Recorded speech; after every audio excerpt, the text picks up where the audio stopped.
تازه او بد خبر ولې د راشد خان ټوله لوبډله جریمه شوه. ویډیو را سره تر پایه وګورئ، په خپله به پوه شئ.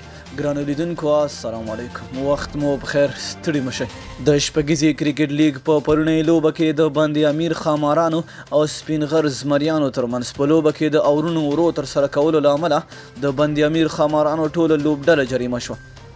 د افغانستان کرکټ بورډ په خپله فیسبوک پاڼه په یوه راپور کې لیکلي د بند امیر خامارانو له لوبډلې څخه د وخت ضایع کولو له امله د لوبې 100 فیس ګرځول کیږي. په دغه راپور کې زیاته شوې ده چې پرون د شپږیزه کرکټ لیګ په 11مه لوبه کې د بند امیر خامارانو لوبډلې له سپین غر زمریانو سره د لوبې پر مهال په خپله توپ اچونه کې 8 دقیقې وخت ضایع کړی ده، چې د پرون لوبې 11 واړه لوبغاړي 100 د لوبې فیس جرمانه شول.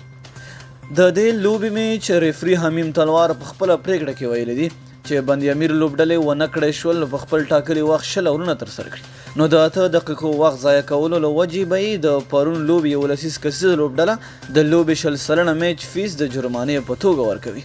د یادونې ده چې تر دې وړاندې به په دې ډول حالت کې یوازې لوبډله مشر جرمانه کېده، چې د کرکټ نړیوالې شورا دغه پرېکړه بدله کړې او په جرمانه کې ټول لوبغاړي شامل کړي دي. پرونۍ لوبه چې د بند امیر خامارانو او سپین غر زمریانو ترمنځ ترسره شوې، لومړی بند امیر خامارانو توپوهنه وکړه او د سپین غر زمریانو ته یې د 145 منډو هدف وټاکه، خو بیرته یې د سپین غر زمریانو ټولو لوبډله په 129 منډو وسوځوله او په 15 منډو یې ورته ماتې ورکړه. نو مینه او مننه چې ویډیو مو را سره تر پایه ولیدله. که چینل ته نوي یې چینل در سره سبسکرایب کړئ. تر بیا ښې چارې.